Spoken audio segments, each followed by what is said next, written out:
Hi guys, punta nga ako ngayon sa aking ministry. So yan, magbi-ministry po ako ngayon. So ang una kong ginawa is nagpasa kami ng, kasama ko yung agency ko, nagpasa kami ng documents doon sa ministry ng Austin at Labem.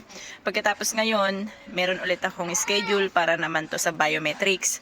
So after nitong biometrics, maghihintay ulit ako ng schedule para ma-release naman yung aking card. So itong card na to, yun yung Schengen visa na tinatawag dyan. Yun yung gagawin mo dito pagdating mo dito sa Czech Republic. Mga 1 week or 2 weeks nasa na yung card mo. Pero dahil ako ay renew na, so natapos po ako ng August 10. So waiting na lang ako kasi on process na yung papel ko. At ngayon, samahan niyo ako sa aking journey kasi mag-isa lang po ako.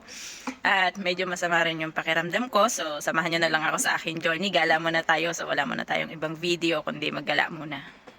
At ito na nga yung aking bilinan na aking bayan dito sa Czech Republic. O, bilina po yan ha.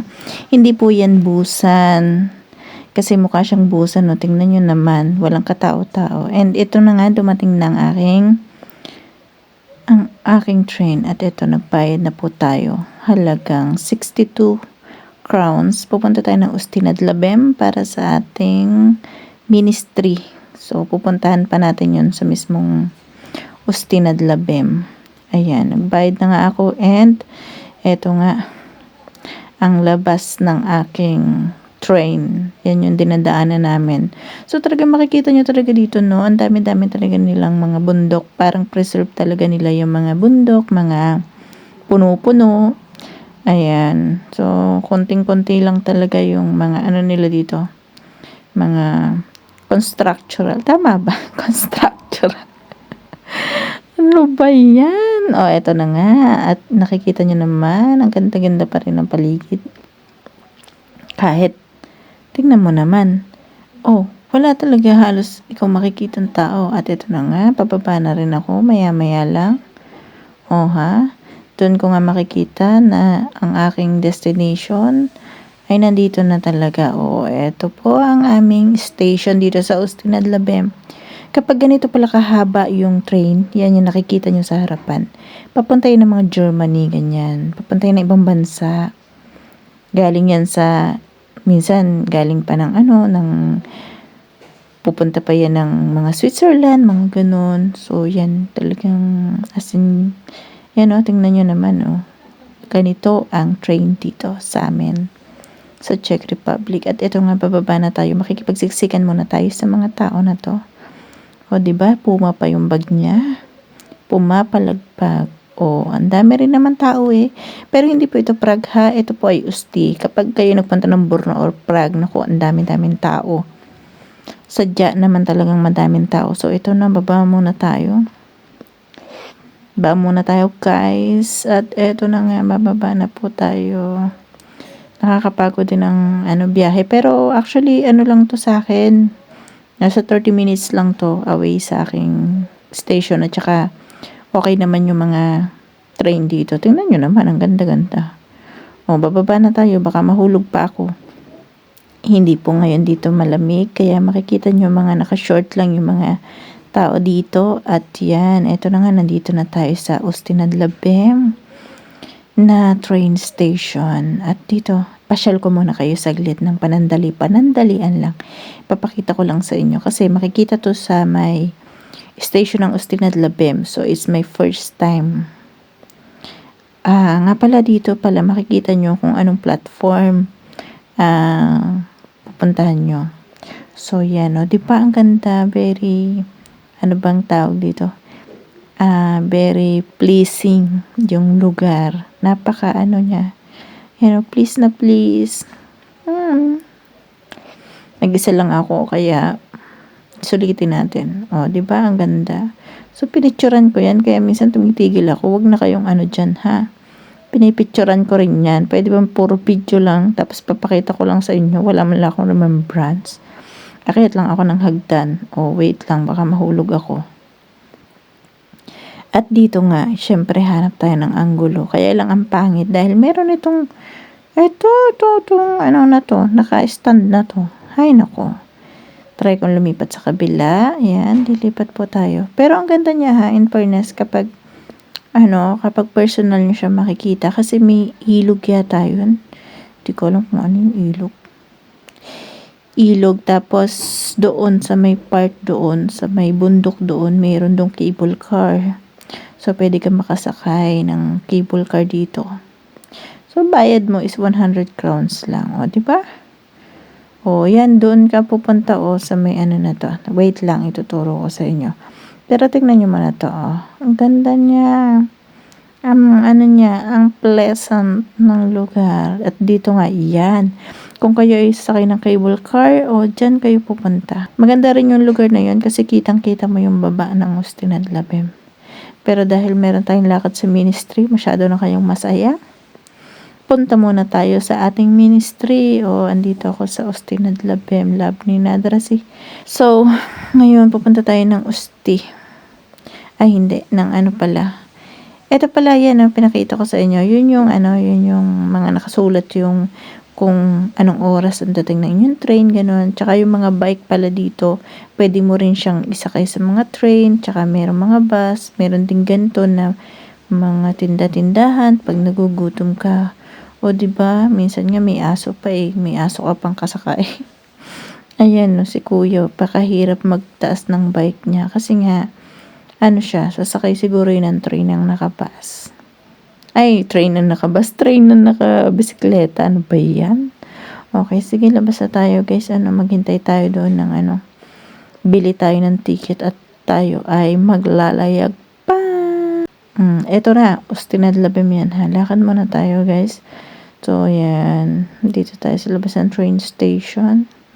Pero syempre dahil mabait tayong manggagawa. So, dito tayo tumawid sa tamang tawiran. Ang hirap tumawid sa hindi tamang tawiran Pero actually malapit lang naman to.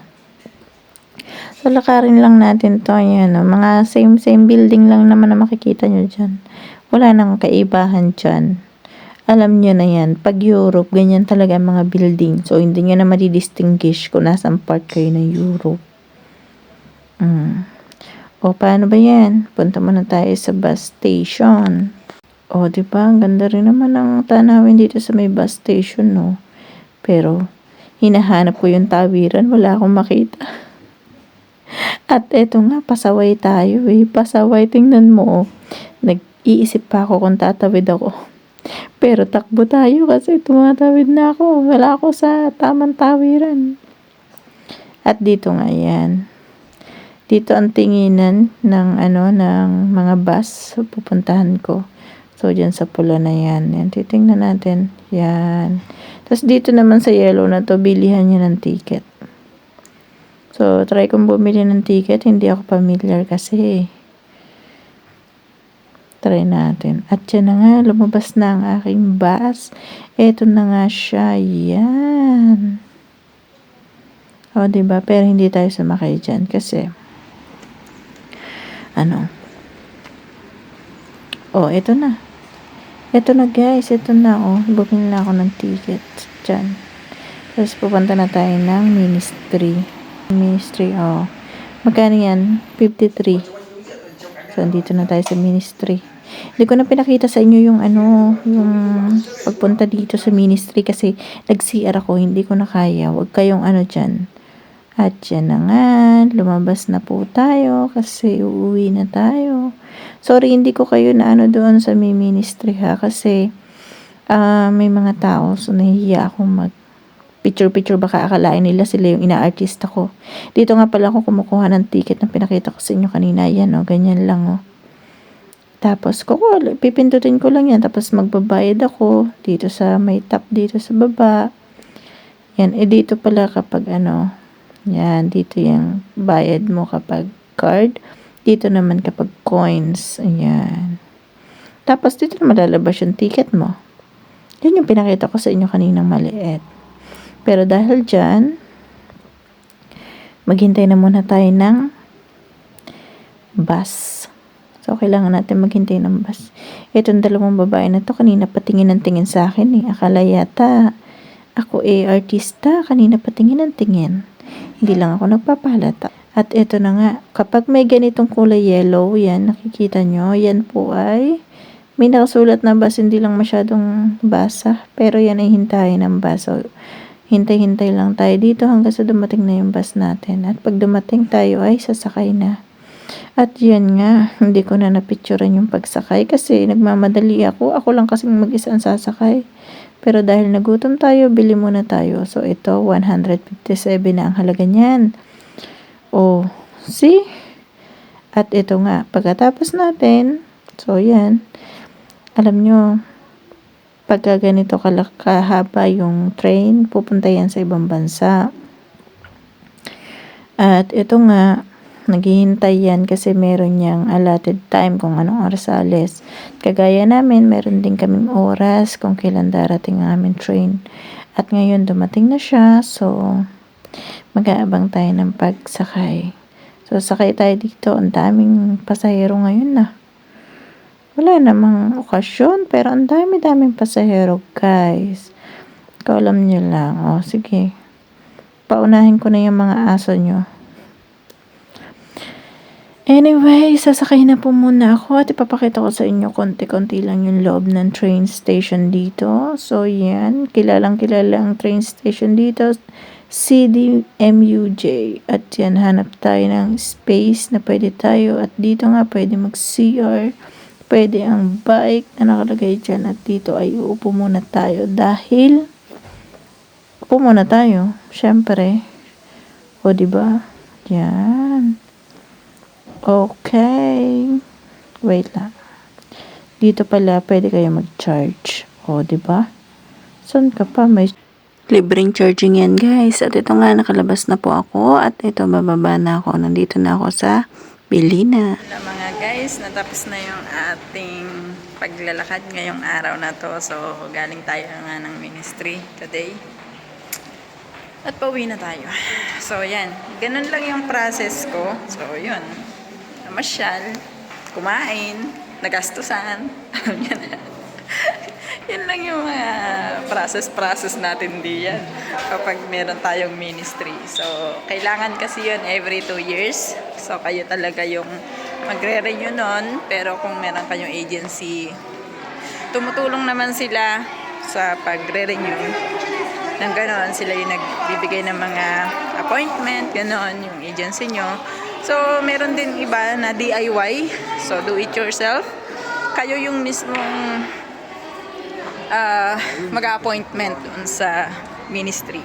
So, hindi ko masyadong alam yung process na yun, no? Kasi lagi, yung pag-visa ko is 2 times. Ang agency ko talaga yung nag-ayos. Yung una is ang Grape Care. Kasi dati nila akong handle. So, ngayong nag-renew na ako. So, under na po ako ng ibang agency. Kaya, sa iba naman siyang agency ako.